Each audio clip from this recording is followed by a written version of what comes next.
Hi friends, welcome to Shyam institute. AP DSC రాస్తున్న అభ్యర్థులకు శుభవార్త. మనం ఎప్పుడెప్పుడు అని ఎదురు చూస్తున్నటువంటి మెగా డిఎస్సి యొక్క సిలబస్ రీసెంట్గా రిలీజ్ అయింది. ఏపీ మెగా డిఎస్సి 2025 సిలబస్ యొక్క వివరాలని మనం తెలుసుకుందాం. ఈ సిలబస్లో భాగంగా పార్ట్ 4 ఇంగ్లీష్లో the syllabus regarding English methodology. English మెథడాలజీకి 4 మార్కులు అంటే 4 మార్క్స్ అలాట్ చేయడం జరిగింది. మనందరికీ తెలిసిన విషయమే. ఇందులో భాగంగా first chapter aspects of English, English language history, nature, importance, principles of English as second language, problems of teaching learning English. So ఈ చాప్టర్లో ఈ సబ్ టాపిక్స్ని మీరు చదవాల్సిన అవసరత ఎంతైనా ఉంటుంది. అంటే English language history, nature, importance, principles of English as second language and problems of teaching and learning English. ఈ విషయాల్ని మనము చక్కగా టాపిక్ వైజ్ అనలైజ్ చేసుకొని ఒక షార్ట్ నోట్స్ తయారు చేసుకొని చక్కగా ప్రీవియస్ పేపర్స్ అన్నీ దగ్గర పెట్టుకొని ఆ క్వశ్చన్ పేపర్ ప్యాటర్న్ని బట్టి మనము ఒక నోట్ మేకింగ్ లాగా తయారు చేసుకొని ముందుకు వెళ్ళాలి. అలాగే సెకండ్ చాప్టర్ మనం చూస్తే ఆబ్జెక్టివ్స్ ఆఫ్ టీచింగ్ ఇంగ్లీష్. అంటే there are so many objectives of teaching English. ఇంగ్లీష్ని మనము నేర్చుకోవడానికి చాలా ఆబ్జెక్టివ్స్ ఉంటాయి. అవన్నీ కూడా మనము నోట్ చేసుకొని జాగ్రత్తగా చదవాల్సిన అవసరం ఉంది. Next third chapter development of language skills అని ఉంటాయి. LSRW అంటారు వీటిని. Listening, speaking, reading and writing. వాటిలో ఉన్న సబ్ స్కిల్స్ కూడా మీరు చూసుకోవాలి. లిస్నింగ్, వాటికి కావాల్సినటువంటి సబ్ స్కిల్స్ ఇవన్నీ కూడా మనము జాగ్రత్తగా నోట్ చేసుకోవాలి. Speaking, reading and writing. And this is one of the most important topics. Definitely you will get marks from here. ఇక్కడ ఖచ్చితంగా మీకు మార్క్స్ అనేవి వస్తాయి. ఈ 4 మార్క్స్లో మీరు 8 బిట్స్ అనేటివి ఇస్తారు. Each question carries half mark. ఒక్కొక్క క్వశ్చన్కి హాఫ్ మార్క్ అలాట్ చేయడం జరుగుతుంది. సో కాబట్టి ఫ్రెండ్స్, LSRW అనేటువంటి టాపిక్ని మీ డిఎడ్ పుస్తకాలని దగ్గర పెట్టుకొని అక్కడ జాగ్రత్తగా మనము పాయింట్ వైజ్ ప్రీవియస్ పేపర్స్లో ఎలాంటి క్వశ్చన్స్ ఇచ్చారు, ఎలా ఉంది అని మనం నోట్ చేసుకొని ఆ వెయిటేజ్ అంతా చూసుకొని జాగ్రత్తగా చదవాల్సిన అవసరం ఉంది. Next communicative skills. How important to acknowledge communicative skills. ఆ కమ్యూనికేటివ్ స్కిల్స్ని గమనించాల్సిన అవసరం ఎంతైనా ఉంది.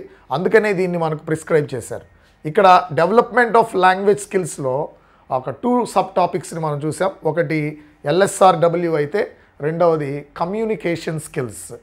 నెక్స్ట్ ఫిఫ్త్, ఇది హార్ట్ ఆఫ్ ఇంగ్లీష్ మెథడాలజీ అంటారు, అప్రోచెస్. ఇంగ్లీష్ మెథడాలజీలో ఇందులో నుంచి బిట్ లేకుండా ఉండదు. ఏంటివి? Approaches, methods, techniques of teaching English. Approaches, methods, techniques of teaching English. ఇక్కడ మీరు చూడాల్సిన అంశాలు, వాటి ఇంట్రడక్షన్ చూసుకోవాలి. Introduction, definition and types of approaches, methods and techniques of teaching English and remedial teaching. So ఇక్కడ వాళ్ళు ప్రిస్క్రైబ్ చేసినటువంటి సిలబస్లో ఉన్నవి ఖచ్చితంగా point wise line by line మీరు చదువుకొని చక్కగా నోట్ మేకింగ్ చేసుకుని మీరు ముందుకు వెళ్ళాలి. అంటే ఈ 4 మార్కులు మీ ఉద్యోగానికి ఎంతో ఉపయోగపడతాయి. ఈ 4 మార్కుల్లో ఏ అరమార్కు మనము నెగ్లెక్ట్ చేయడానికి వీల్లేదు, పక్కకు పెట్టడానికి వీల్లేదు. ఖచ్చితంగా చదవాల్సింది ఈ 5th చాప్టర్ మాత్రం హార్ట్ ఆఫ్ ఇంగ్లీష్ మెథడాలజీ అంటారు. అప్రోచెస్, మెథడ్స్, టెక్నిక్స్ అనేటువంటి topic. Next 6th topic teaching of structures and vocabulary items. మీకు తెలుసు కదా వొకాబులరీని ఎలాగ మనము బోధించాలి. చూడండి, గ్రామర్ ఎలా బోధించాలి, వొకాబులరీ ఎలా బోధించాలి, వీటికి ఒక మెథడాలజీ ఉంటుంది. Idioms, one word substitutes, phrasal verbs, homophones, homonyms ఇవన్నీ వొకాబులరీలోకి వస్తాయి. వాటిని ఎలా మనము బోధించాలి, ఎలాంటి స్ట్రక్చరల్ అప్రోచ్ని ఎలాంటి అప్రోచ్ని మనం ఫాలో అవ్వాలి ఈ గ్రామర్ మరియు వొకాబులరీని బోధించడానికి అనేది ఈ టాపిక్లో మనం చూస్తాం. Teaching of structure and vocabulary items. And now the 7th chapter is teaching learning materials. దీన్ని TLM అంటారు. TLM, teaching learning materials in English. అంటే మనం ఒక ఉపాధ్యాయుడిగా మనం క్లాస్లో బోధించేటప్పుడు మనం ఎలాంటి టీచింగ్ లెర్నింగ్ మెటీరియల్స్ని వాడాలి అనేది ఈ చాప్టర్లో మనము జాగ్రత్తగా నేర్చుకొని నోట్ చేసుకొని ముందుకు వెళ్ళాలి. Next 8th one lesson planning.